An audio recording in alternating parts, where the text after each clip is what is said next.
Okay, so you can tell it's ugly. We're gonna go ahead and remove it, and then we'll go ahead and put them on the table side by side. Have a good battery, 12 volts, just enough to power up those solenoids and side by side here on our test station. We are gonna test this solenoid, and if we hear a little clicking inside, we know that the valve's opening and closing. We went ahead and cleaned it out, so it's pretty sparkly. So yeah, if I hear that clicking, I know the valve's opening and closing, which is not the issue. It's going to most likely be that pressure switch is gonna have to get changed. So yeah, what I'm doing this is I'm gonna connect, where's the wire at? To this wire here. We're gonna strip it, put a positive to negative, and then we're gonna connect here the positive to negative being the ground. So pretty much this piece of metal on the outside. After coming back from O'Reilly's, here is our part. This new valve right here. Here's our battery. There's the bad solenoid, and then the good one. So that's the difference right there. You can tell the gasket, the seal's worn out, and you should hear it clicking in here. And we're getting 14.6. We know it's safe to make those connections. Well, we just installed it right there. We're gonna pour some oil to kind of flush out all those ports. Drain plug out of there. Yep.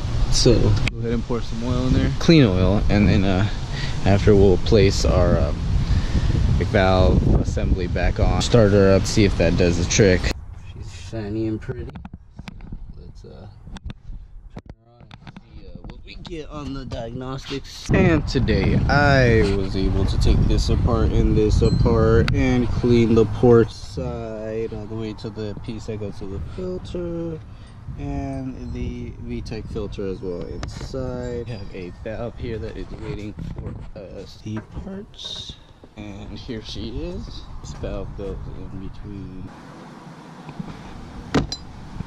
Extremely windy outside, but I brought this inside.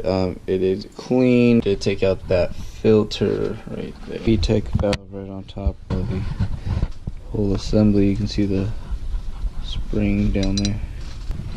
This just pops right in and out. I'm gonna just keep that in there. We'll activate that spring right there. It looks like we're gonna be set now. We got our scanner. Okay. Like 20 miles, 10 one way, 10 the other. Shut off the car, turned it back on, drove it back the other 10. See what we have. Roll down. Let's see. Enter no codes. Okay. It's here. So misfire ready. We had a misfire code. We had a random misfire code P0300. So that one's misfire ready. That means there's no misfire. 304, 305, and 306 were also on as a misfire. Now they're no longer there. Is also ready. Okay, evap not ready, but it's not ready. Evap does not have to be ready to pass a smog. We're concerned about the misfire codes. EGR is ready. That's good. Okay. So MIL stands for malfunction indicator light. That would be your check engine light. And they can go get a smog check. Life is good. San Jose area and need some help, call me 415-684-6911. We're doing this all day. So another success story. Just a simple valve. VTEC solenoid valve.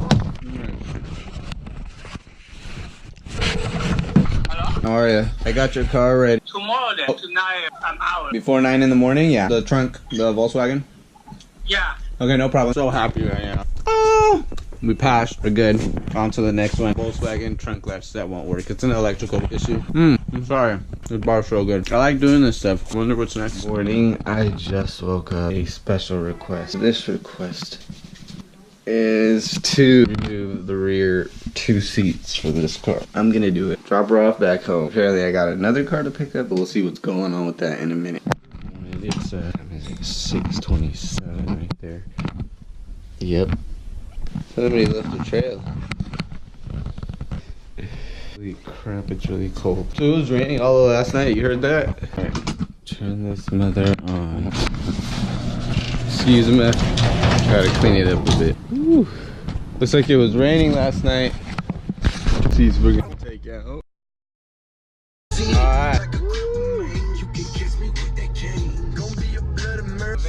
there.